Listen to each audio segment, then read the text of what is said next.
भारत में कुछ अच्छा हो, ये चीन और पाकिस्तान जैसे देशों को रास नहीं आता। दरअसल हम बात कर रहे हैं आर्टिकल 370 पर सुप्रीम कोर्ट से आए फैसले को लेकर, जिसे सुनने के बाद पाकिस्तान ने दुनिया में हाय तौबा मचाना शुरू कर दिया था। लेकिन अब चीन भी करने लगा है इसे लेकर बकवास।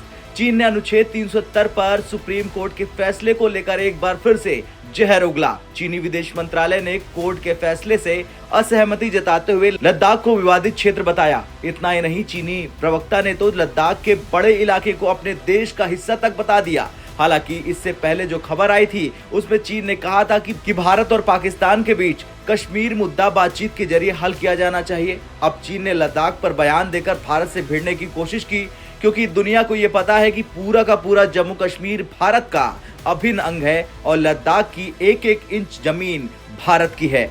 चलिए अब जान लेते हैं क्या कहा चीनी मंत्रालय की प्रवक्ता ने। उसने कहा कि चीन ने कभी भी लद्दाख केंद्र शासित प्रदेश को मान्यता नहीं दी है। रुकिए, इसके आगे भी सुनिए। इसके आगे उसने कहा कि लद्दाख चीन का भूभाग है। हालांकि सच तो यह है कि उसने भारत की लगभग 42,000 वर्ग किलोमीटर से ज्यादा के इलाके पर अवैध रूप से कब्जा किया हुआ है।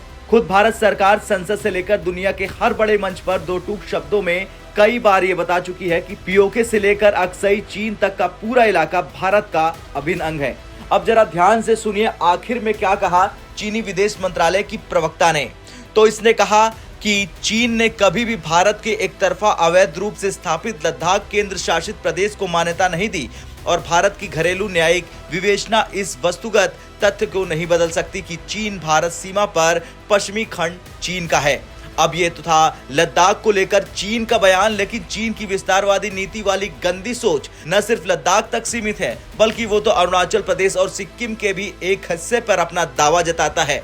और चीन से आया ये बयान कोई पहली बार नहीं है जब चीन ने भारत की अखंडता को लेकर गलत बयानबाजी की हो। इससे पहले भी चीन अरुणाचल प्रदेश को अपना हिस्सा बताता रहा है। अभी कल ही भारत ने पाकिस्तान और उसके प्रवक्ता ओआईसी को मुंहतोड़ जवाब दिया था और कहा था कि भारत सुप्रीम कोर्ट के फैसले पर इस्लामिक सहयोग संगठन यानी ओआईसी के महासचिव द्वारा जारी किए गए बयान को खारिज करता है।